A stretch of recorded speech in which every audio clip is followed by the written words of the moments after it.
And happy Tuesday, April 4th, 2023, and welcome to a brand new edition of what I like to call the Isolation Cabin.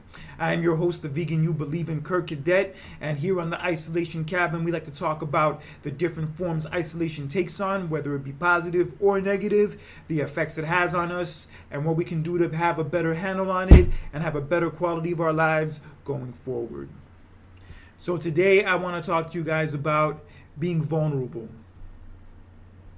The reason why so many people become isolated and become closed off to the world and push people away, a big part of it is because they have a problem with being vulnerable. They have a problem with expressing themselves and, letting certain parts of their lives out and exposing certain parts of their lives to the people around them. And unfortunately, when we can't be vulnerable, when we can't, express ourselves in that way, it can do a lot of harm to our relationships, whether it be with family members, whether it be with a significant other. And over time, the less vulnerable we are and the less willing we are to be vulnerable, those relationships might end up not surviving. And it's an unfortunate thing that happens all too often, that we're too afraid of showing our true selves and being our true selves, that we're willing to sabotage good things in our lives and sabotage good relationships in our lives because of that fear. And as somebody who went through that for a long time and knew people who went through that kind of thing for a long time, I'm here to tell you guys today that place is Nowheresville. And I know it's not easy to express your feelings. I know it's not easy to put yourself in that predicament. But the more you run away from it, the more you keep yourself isolated as opposed to opening yourself up, the more negative bullshit you're going to keep inside you, and the more negative bullshit is going to take over your life as a result. Because one thing I've always learned about, especially when I was younger, is how bad it is to hold things in. When something's bothering you, when you're going through a tough time, when you're going through a traumatic event, when you just hold it in, you don't talk about it, you don't talk about how it's making you feel and what it's doing to you, you only prolong the suffering of those situations. And when you don't deal with things, when you brush them off and act like they're not important, over time, they're just going to become bigger and bigger and become an even bigger problem for you to tackle in the long run.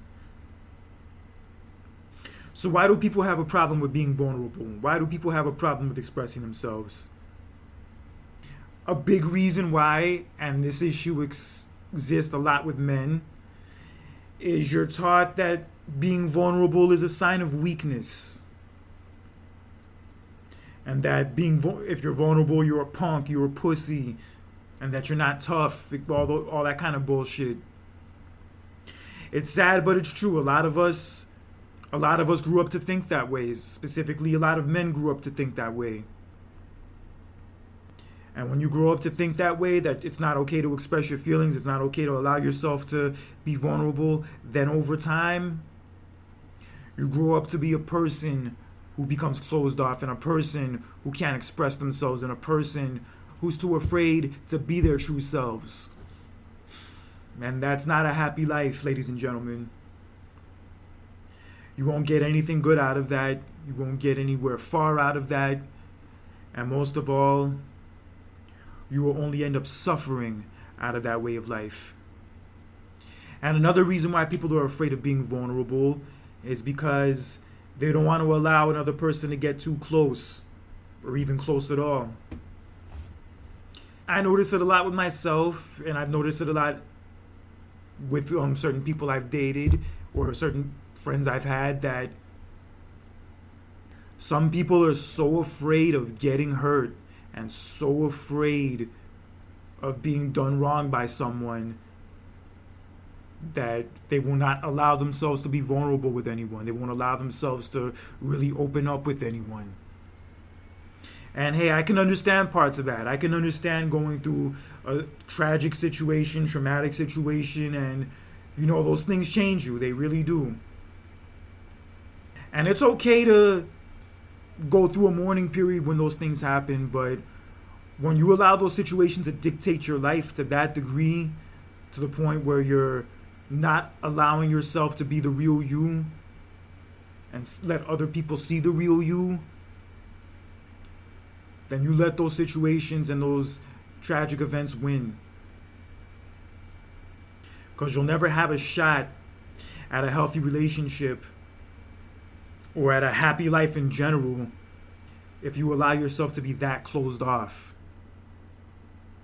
and that standoffish.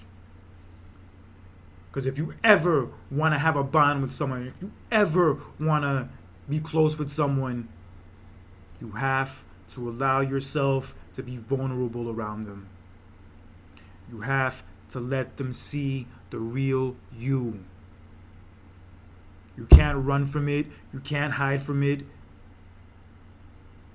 The real you will eventually come out sooner or later, and the best thing to do is to not fight it.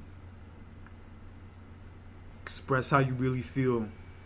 Let people that you care about and that you love see all the perfect parts of you and also the imperfect parts of you. That's the only way that relationship will ever grow and never get better. Because when you close people off to that degree and you won't let them get even a little bit close to you, like I said on this show before, the only life you're setting yourself up for with that kind of behavior is a lonely, miserable one. And look, it's okay to be wary of certain people. It's okay to watch your steps and, be careful and, not be too quick to let your guard down. But what's not okay is just closing yourself off completely and not even allowing anyone to get even a little bit close to you. So you push them away, you distance yourself, you stop returning phone calls, you find like the littlest thing or littlest disagreement that you can find and use that as an excuse to cut them off and rid them from your lives. And what's going to happen with the next person? You're going to do the same shit all over again. Why? Because you can't be vulnerable and you're too afraid to let yourself get to that point. And hey, I know it's not easy to let somebody get close, especially if you've been hurt before. I know it's challenging. I know it's hard. But what's even worse is constantly pushing people away and constantly living in a lonely, isolated life because you're too afraid to open up. That shit is hard.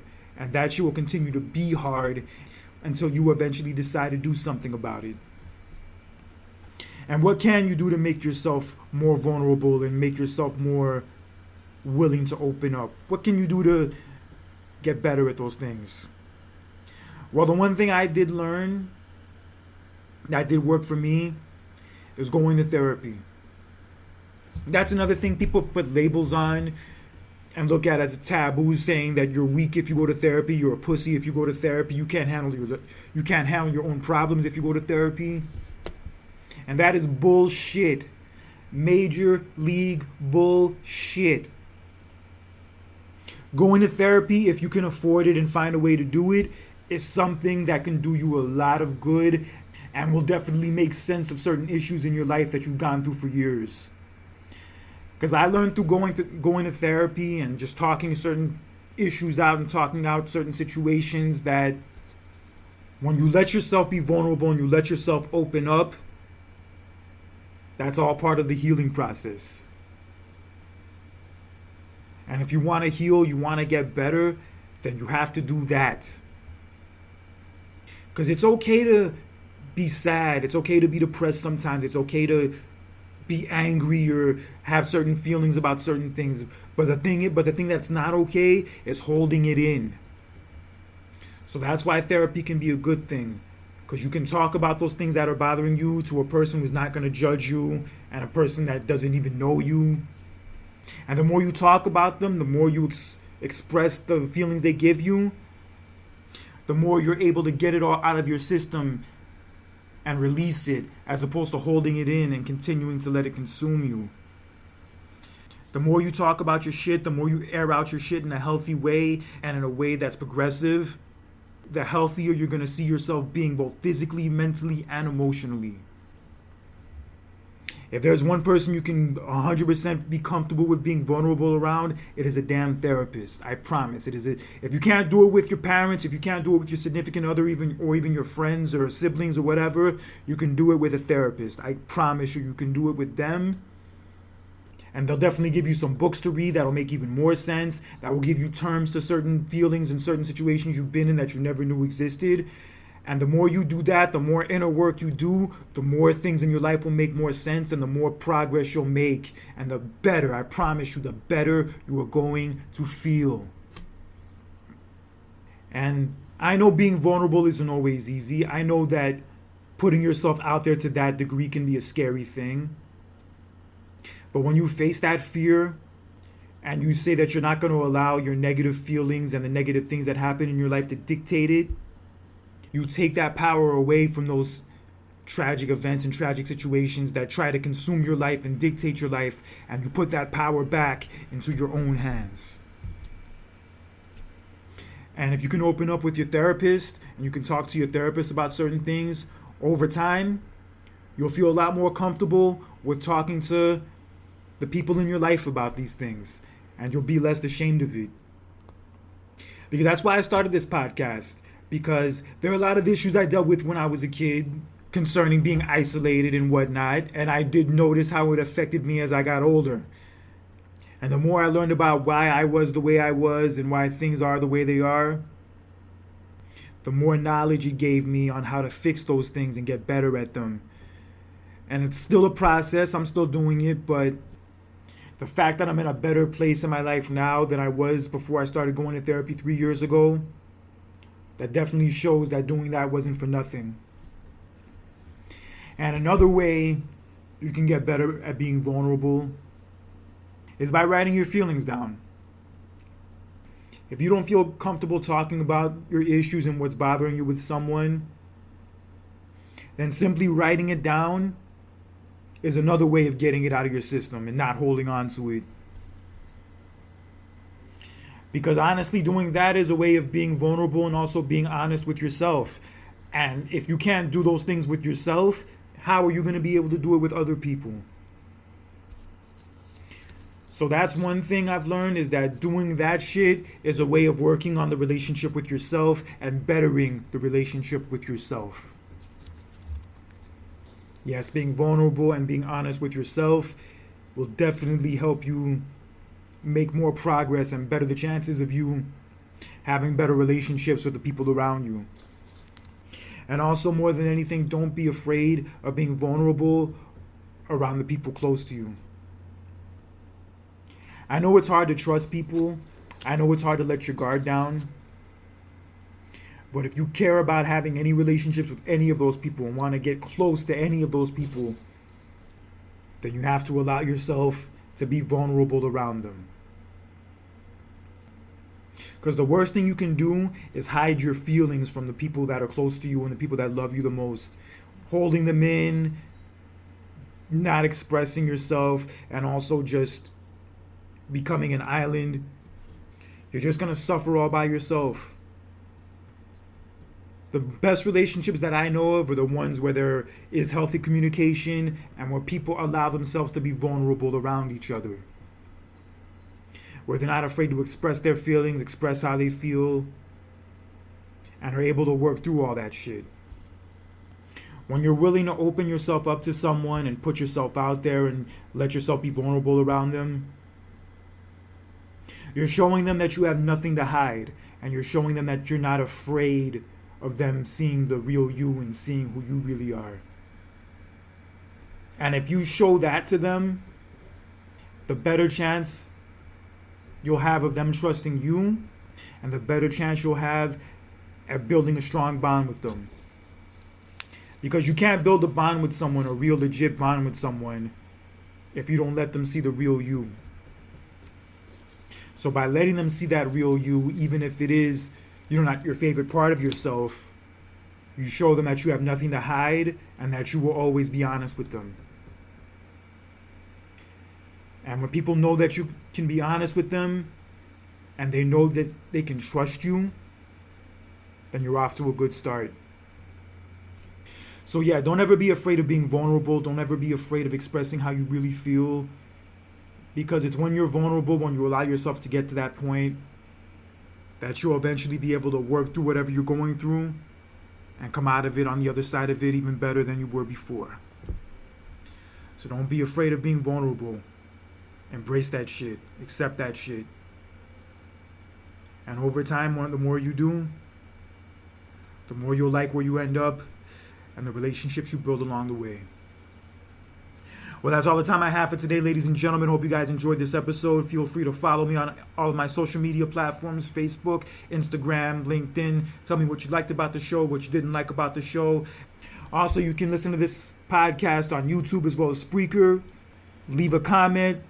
Holler at me, whichever you prefer, because I will be around for a long time to come talking about this issue of isolation, how it affects us in a good way and a bad way, and what we can do to have a better handle on it and a better quality of life in the future. So until next time, this is Kirk Cadet for another edition of the Isolation Cabin, and I'll see you guys next week. God bless.